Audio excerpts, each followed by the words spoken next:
A message from His Majesty, the King of Canada. Un message de Sa Majesté, le Roi du Canada.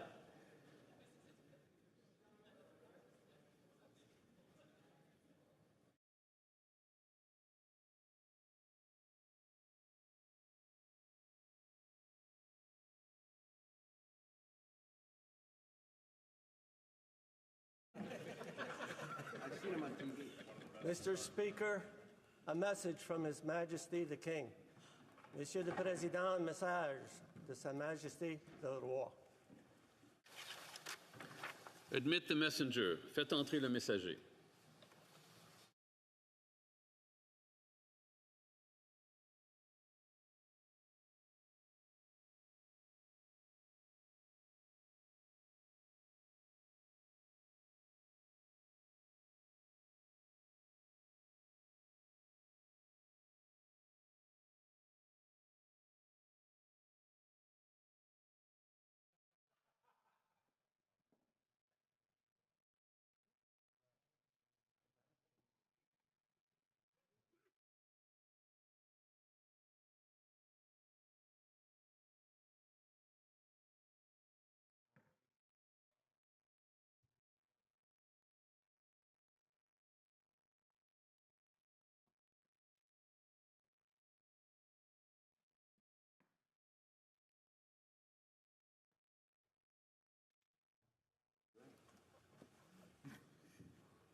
Mr. Speaker, it is the pleasure of His Majesty, the King of Canada, that this honourable House attend him immediately in the chamber of the Senate.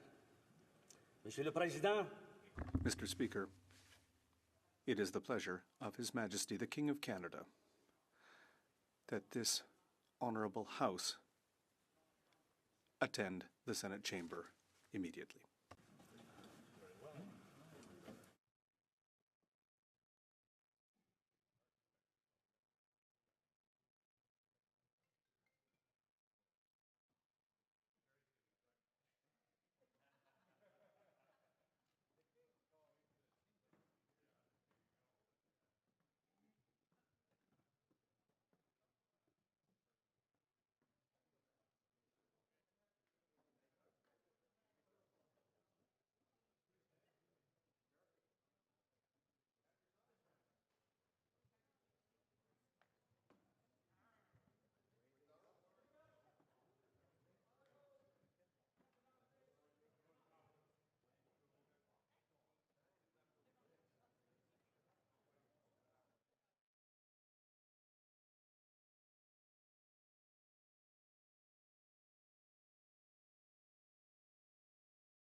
May it please your Majesty.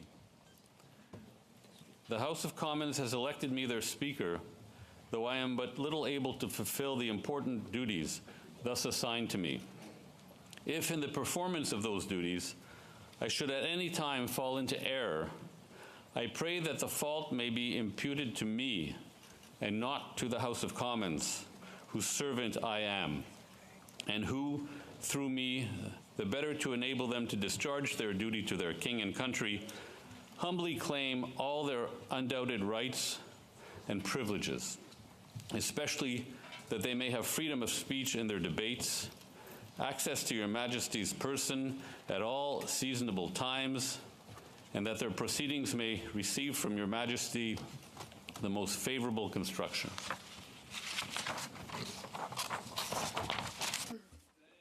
May it please your Majesty. The House of Commons has elected me their Speaker, though I am but little able to fulfill the important duties thus assigned to me. If, in the performance of those duties, I should at any time fall into error, I pray that the fault may be imputed to me and not to the Commons, whose servant I am, and who, through me, the better to enable them to discharge their duty to their king and country, humbly claim all their undoubted rights and privileges, especially that they may have freedom of speech in their debates, access to your Majesty's person at all seasonable times, and that their proceedings may receive from your Majesty the most favorable construction.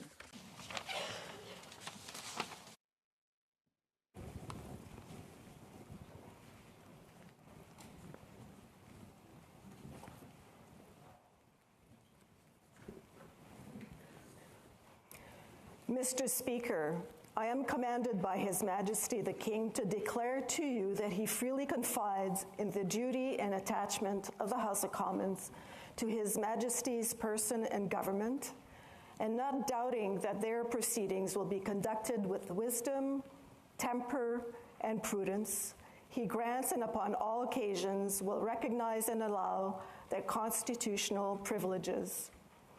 I am commanded also to assure you that the Commons shall have ready access to His Majesty upon all seasonable occasions, and that their proceedings, as well as your words and actions, will constantly receive from him the most favorable construction.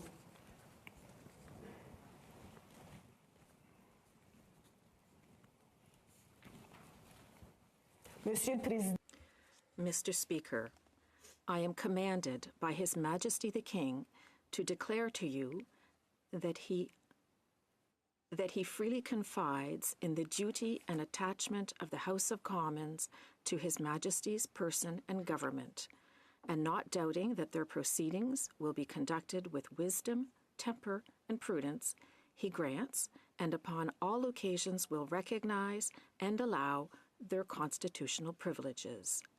I am commanded also to assure you that the Commons shall have ready access to His Majesty upon all seasonable occasions, and that their proceedings, as well as your words and actions, will constantly receive from him the most favorable construction.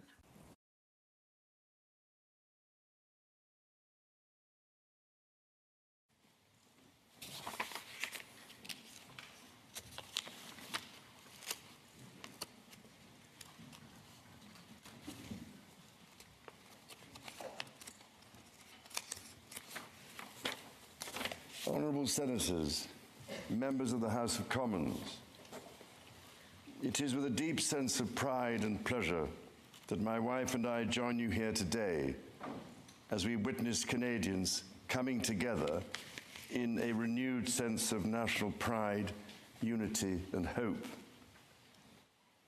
I would like to acknowledge that we are gathered on the unceded territory of the Algonquin and Anishinaabe people.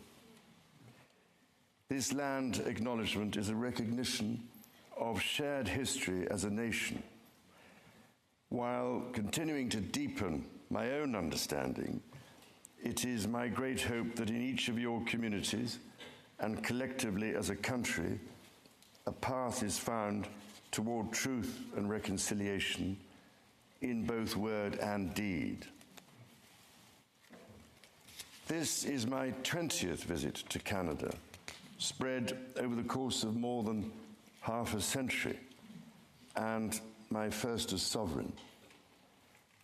As I've said before, every time I come to Canada, a little more of Canada seeps into my bloodstream, and from there straight to my heart. I've always had the greatest admiration for Canada's unique identity, which is recognized across the world for bravery and sacrifice in defense of national values and for the diversity and kindness of Canadians.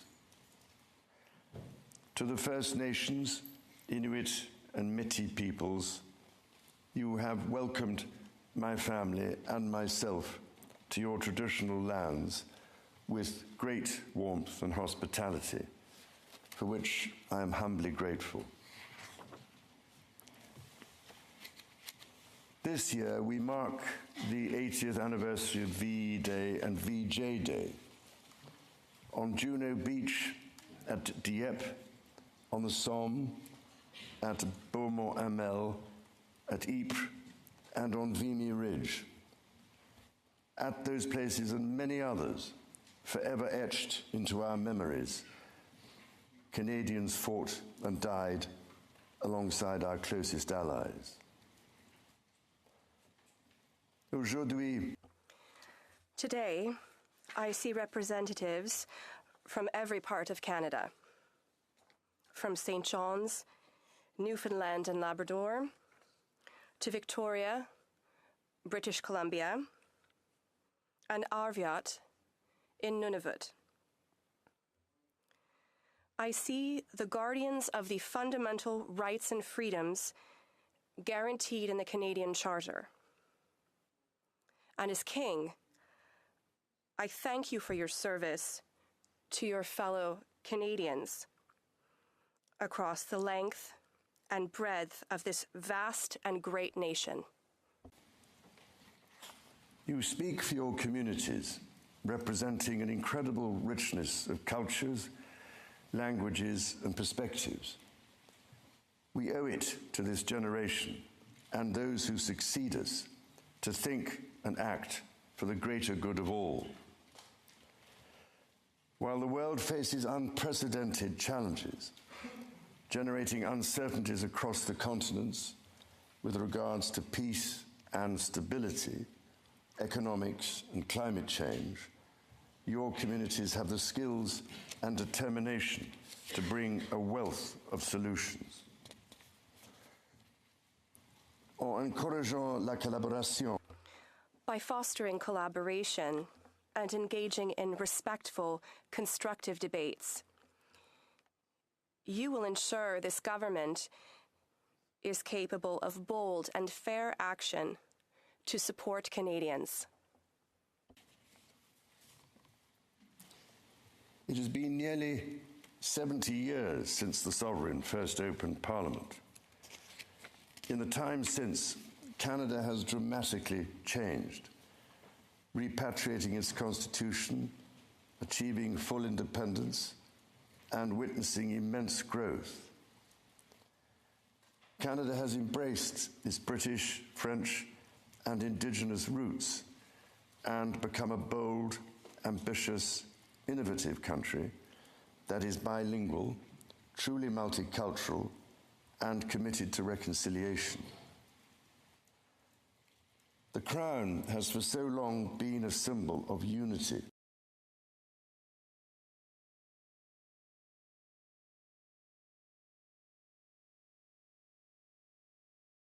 For Canada. It also represents stability and continuity from the past to the present.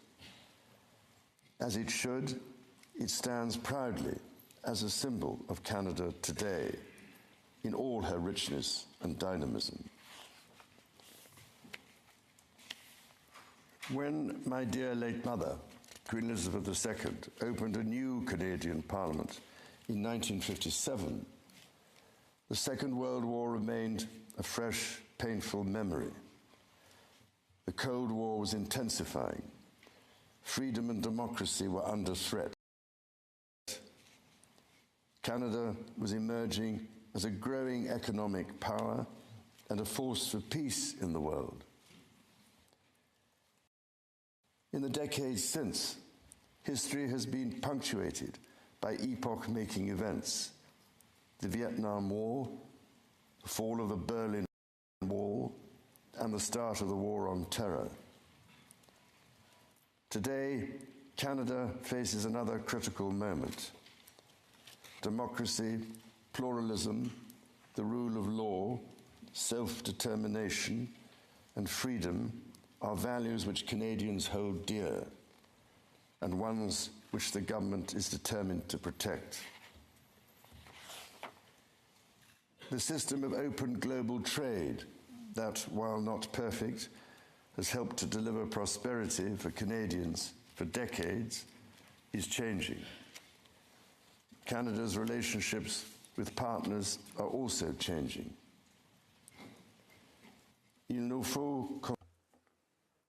We must be clear-eyed. The world is more dangerous and uncertain place than at any point since the Second World War. Canada is facing challenges that are unprecedented in our lifetimes. Many Canadians are feeling anxious and worried about the drastically changing world around them. Fundamental change is always unsettling. Yet this moment is also an incredible opportunity, an opportunity for renewal, an opportunity to think big and to act bigger, an opportunity for Canada to embark on the largest transformation of its economy since the Second World War. A confident Canada, which has welcomed new Canadians, including from some of the most tragic global conflict zones, can seize this opportunity by recognizing that all Canadians can give themselves far more than any foreign power on any continent can ever take away. And that by staying true to Canadian values, Canada can build new alliances and a new economy that serves all Canadians. The Prime Minister and the President of the United States, for example, have begun defining a new economic and security relationship between Canada and the United States, rooted in mutual respect and founded on common interests, to deliver transformational benefits for both sovereign nations. Simultanément, in parallel, the government is working to strengthen its relationships with reliable trading partners and allies around the world, recognizing that Canada has what the world needs and the values the world respects.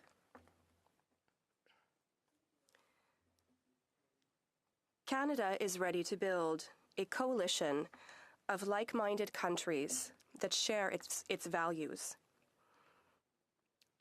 that believe in international cooperation and the free and open exchange of goods, services, and ideas. In this new, fast-evolving world, Canada is ready to lead. This will be demonstrated in June when Canada convenes the G7 summit. the government is guided by its conviction that the economy is only truly strong when it serves everyone. Many Canadians are struggling to get ahead. The government is responding, reducing middle-class taxes and saving two-income families up to $840 a year. It will cut the GST on homes at or under $1 million for first-time home buyers, delivering savings of up to $50,000. And it will lower the GST on homes between $1 million and $1.5 million. Le gouvernement. The government will protect the programs that are already saving families thousands of dollars every year. These include childcare and pharmacare. In addition to these, the government has recently expanded the Canadian Dental Care Plan to cover about 8 million Canadians, saving the average person more than $800 annually. The government's overarching goal, its core mission, is to build the strongest economy in the G7. That starts with creating one Canadian economy out of 13. Internal barriers to trade and labour mobility cost Canada as much as $200 billion each year. The government will introduce legislation to remove all remaining federal barriers to internal trade and labour mobility by Canada Day.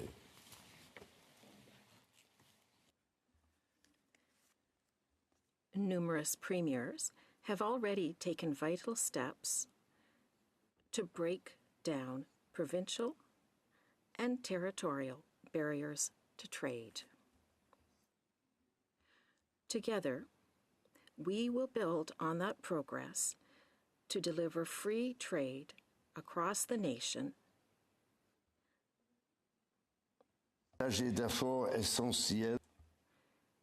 This is critical to unlocking Canada's full economic potential, but it's not enough.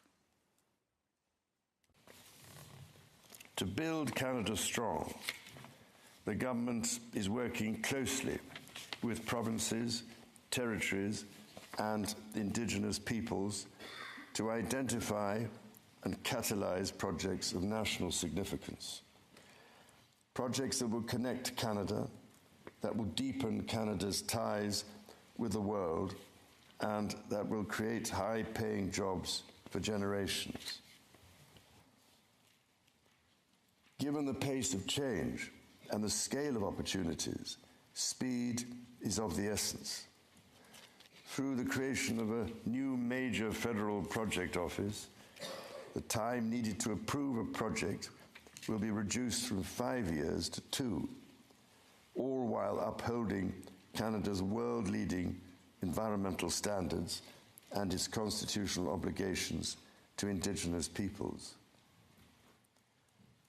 The government will also strike cooperation agreements with every interested province and territory within 6 months to realise its goal of one project, one review.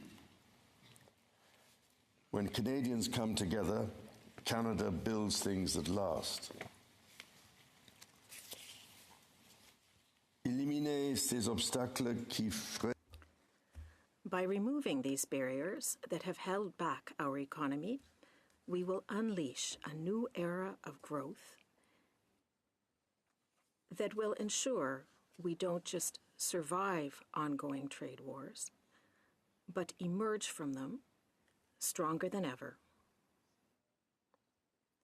It will enable Canada to become the world's leading energy superpower in both clean and conventional energy, to build an industrial strategy that will make Canada more globally competitive while fighting climate change,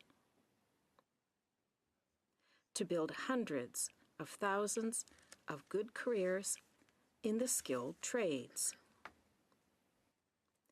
and to build Canada into the world's leading hub for science and innovation. Critically, the government will undertake a series of measures to help double the rate of home building while creating an entirely new housing industry, using Canadian technology, Canadian skilled workers, and Canadian lumber. The government will introduce measures to deliver affordable homes by creating Build Canada Homes. This mission-driven organization will act to accelerate the development of new affordable housing. It will invest in the growth of the prefabricated and modular housing industry, and it will provide significant financing to affordable home builders. The government will make the housing market work better, including by cutting municipal development charges in half for all multi-unit housing.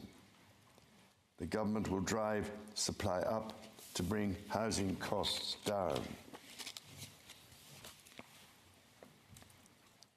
To be truly strong, Canada must be secure.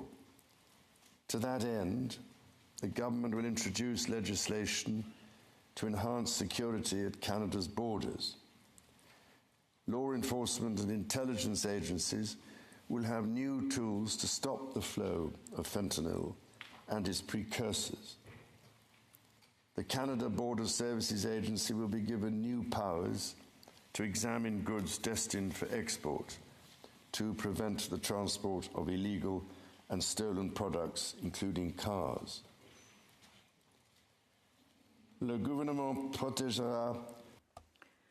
The government will protect Canada's sovereignty by rebuilding, rearming, and reinvesting in the Canadian Armed Forces.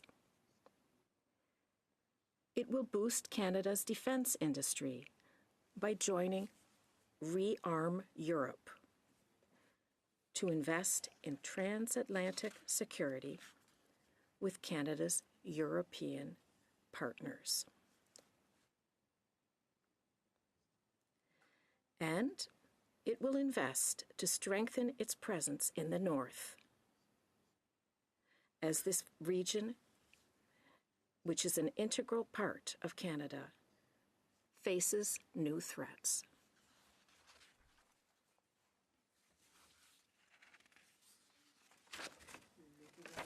To protect Canadians and their sovereign rights from wherever challenges may come at home or abroad.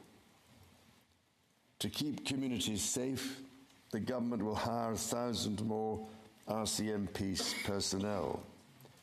It will change firearms licensing and strengthen enforcement of yellow and red flag laws. Weapons licenses for those convicted of intimate partner violence and those subject to protection orders will be revoked.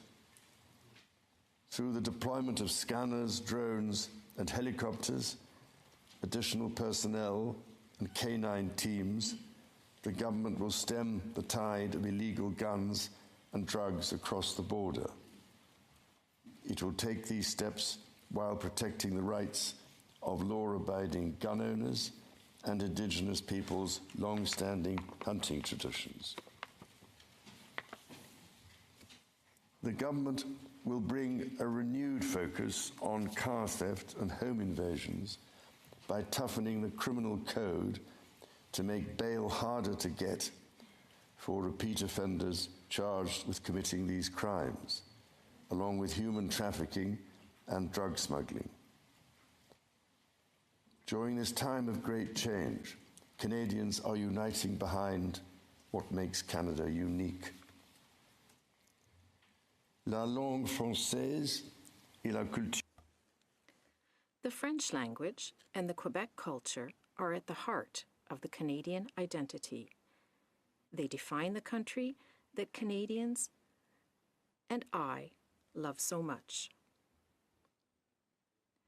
Canada is a country that respects and celebrates its official languages and Indigenous languages. The government is determined to protect the institutions that bring these cultures and this identity to the world, such as CBC, Radio-Canada. It will protect the people who give us access to fresh, healthy, and quality food, agricultural producers. And it will protect supply management. Nature is core to Canada's identity. In 2022, Canada convened COP15 in Montreal, which concluded with 196 countries striking a historic agreement to protect 30% of their lands and 30% of waters by 2030.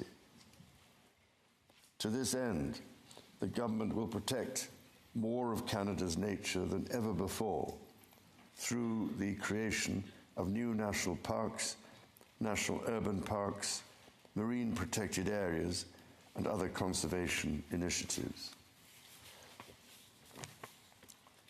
The government will always protect the rights and freedoms that the Charter guarantees for every Canadian. The government will be a reliable partner to Indigenous peoples, upholding its fundamental commitment to advancing reconciliation. Central to this commitment is the creation of long-term wealth and prosperity with Indigenous peoples. For that reason, the government will double the Indigenous Loan Guarantee Program from $5 billion to $10 billion, enabling more Indigenous communities to become owners of major projects. As Canada moves forward with nation-building projects, the government will always be firmly guided by the principle of free, prior, and informed consent. Canada's immigration system has long been a source of pride for Canadians and of dynamism for the economy. The government is dedicated to rebuilding the trust of Canadians in immigration by restoring balance to the system. Le gouvernement instaurera. The government will cap the total number of temporary foreign workers and international students to less than 5% of Canada's population by 2027. By doing this, the government will attract the best talent in the world to build our economy, while sending a clear message to Canadians working abroad that there is no better time to come home.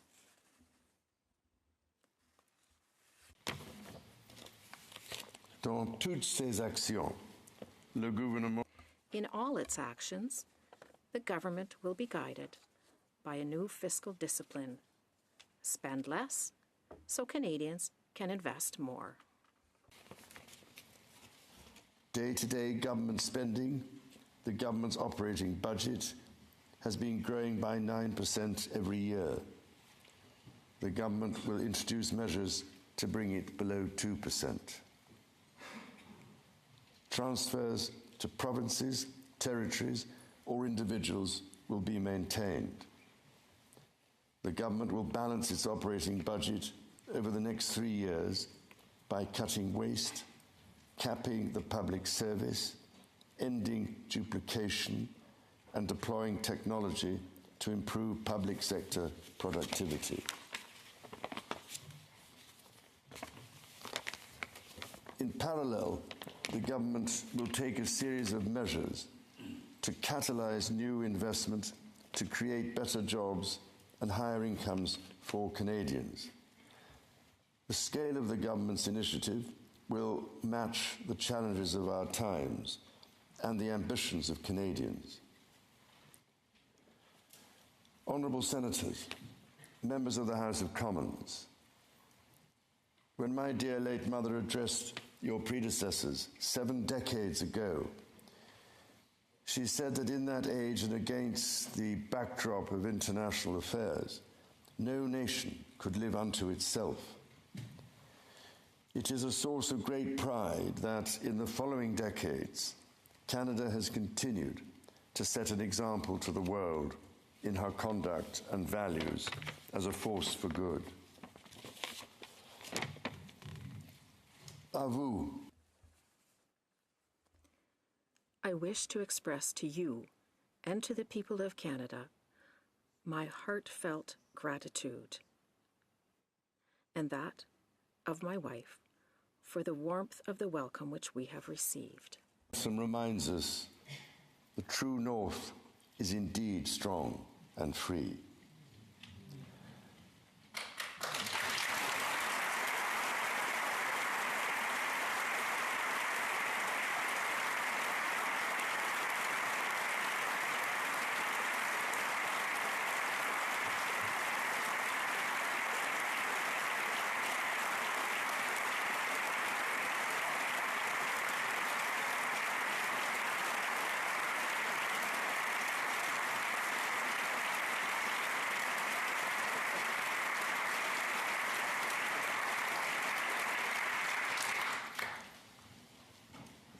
Members of the House of Commons, you will be asked to appropriate the funds to carry out the services and expenditures authorised by Parliament.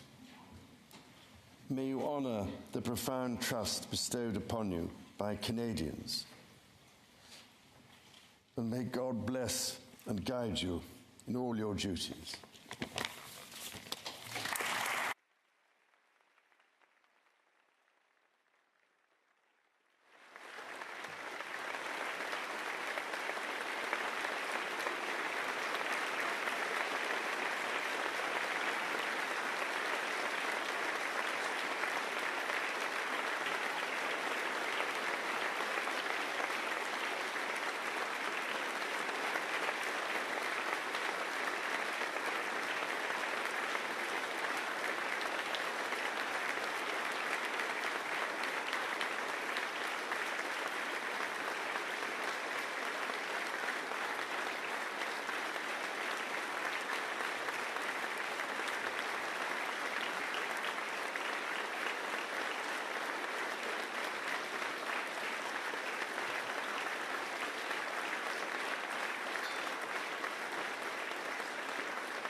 all good. Yeah. Can you pick one step? No, because there's trees here. We're going to come off into me.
Henry, am I okay here? Like,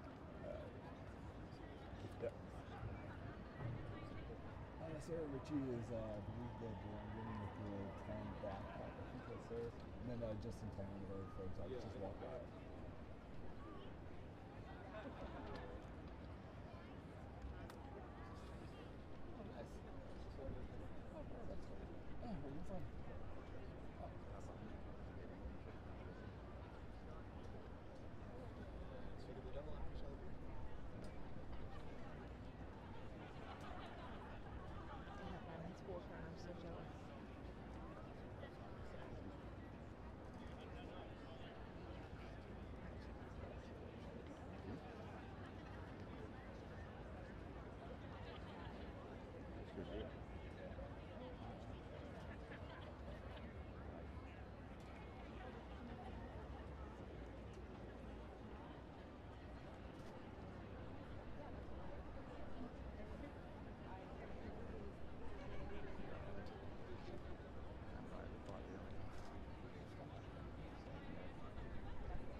I'm more worried I'm going to leave you.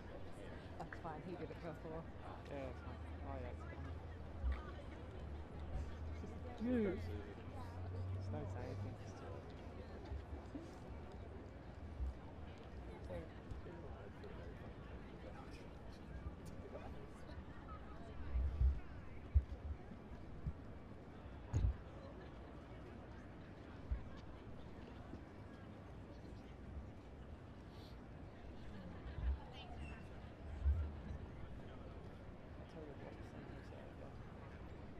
Doesn't it? What?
Donald Trump is a big fan of the royal family, so it's safe to assume he would have paid attention to the King's speech. The question now, though, is whether or not that changes his attitude or his rhetoric towards this country.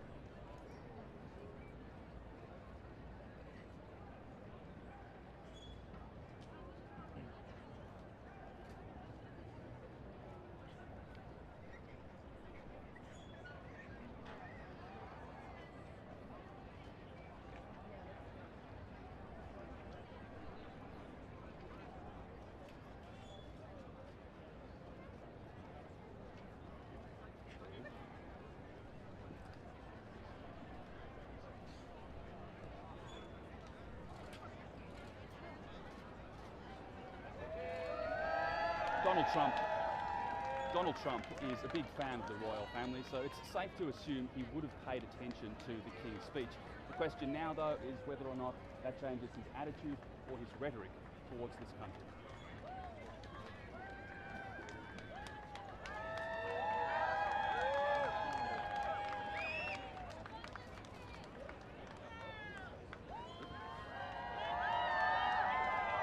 Donald Trump is a big fan of the royal family, so it's safe to assume he would have paid attention to the King's speech. The question now, though, is whether or not that changes his attitude or his rhetoric towards this country.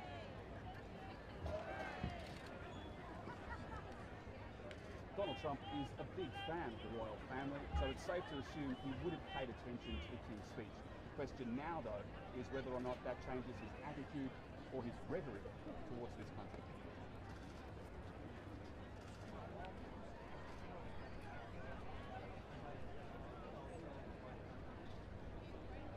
Donald Trump is a big fan of the royal family, so it's safe to assume he would have paid attention to the King's speech. The question now, though, is whether or not that changes his attitude or his rhetoric towards this country.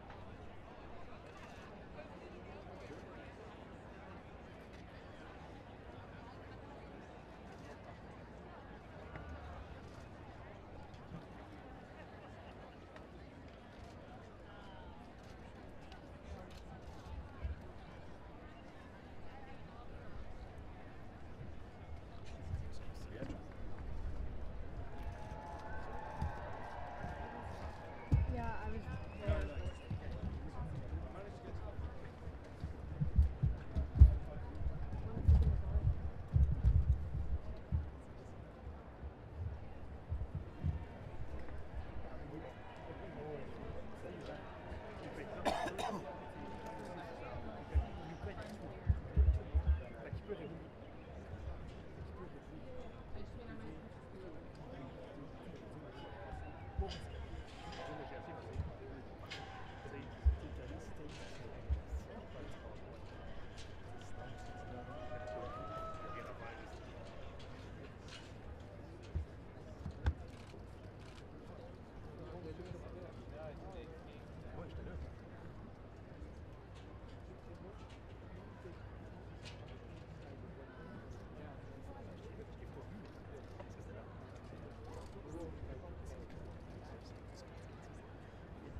Yes.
Sont tous partis?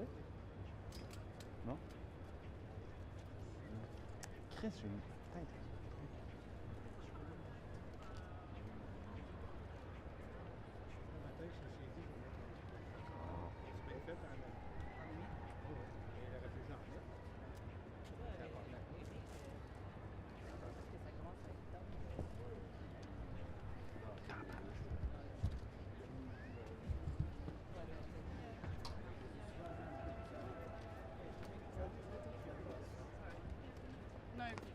Everyone's gone. Where we go? I don't know, to the buses. But this way, isn't it? Yeah. Yeah, but my bag.